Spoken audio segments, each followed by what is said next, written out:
voorwerp word vanuit rus laat val en nadat dit 'n afstand x geval het, is die momentum daarvan p. Ignoreer die effekte van lugwrywing. Die momentum van die voorwerp nadat dit 'n afstand 2x geval het, is die korrekte antwoord B, wortel 2p. Momentum is gelyk aan die produk van die massa en die snelheid van 'n voorwerp. Duidelik kan ons sien dat momentum direk eweredig is aan die snelheid van 'n voorwerp. So hoe verander hierdie snelheid soos die voorwerp val? Nou, op jou formuleblad weet jy dat die finale snelheid gekwadreer is gelyk aan die beginsnelheid plus 2a en dan vir vertikale beweging delta y.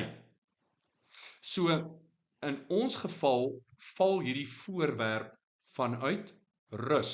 So ons kan hierdie gaan herskryf as die finale snelheid kwadraat is gelyk aan, daardie faktor is 0, so dit gaan wees 2 en dan die versnelling is gravitasieversnelling en dan delta y.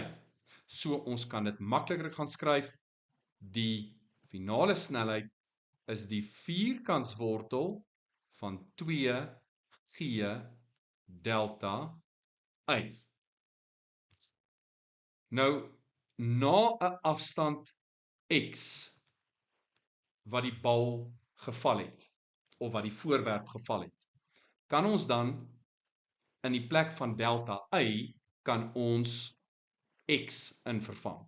So, die finale snelheid gaan gelyk wees aan die vierkantswortel van 2g maal met x. Nou wat gebeur na afstand 2x? Dan is die finale snelheid gelyk aan die vierkantswortel van 2g 2x. Met ander woorde, dit is die vierkantswortel van 4gx. En dan kan ons dit gaan herskryf as 2 keer die vierkantswortel van gx. En nou wat ons moet doen is, ons moet hierdie twee snelhede met mekaar vergelyk. So, die snelheid van 2x relatief tot die snelheid van x gaan gelyk wees aan 2 keer die vierkantswortel van gx op wortel 2 maal met wortel gx. Ek het net wortel 2gx in 2 wortels verdeel en nou kan jy sien, ons sal wortel gx en wortel gx kan ons uitkanseleer. So dan het ons basies 2 en jy kan 2 gaan skryf as wortel 2 maal wortel 2. Wortel 2 maal wortel 2 is 2 gedeel deur wortel 2 en dan kanseleer daai 2 uit, so ons finale antwoord hier is wortel 2. So, die snelheid by 2x is wortel 2 keer die snelheid wat dit is by x.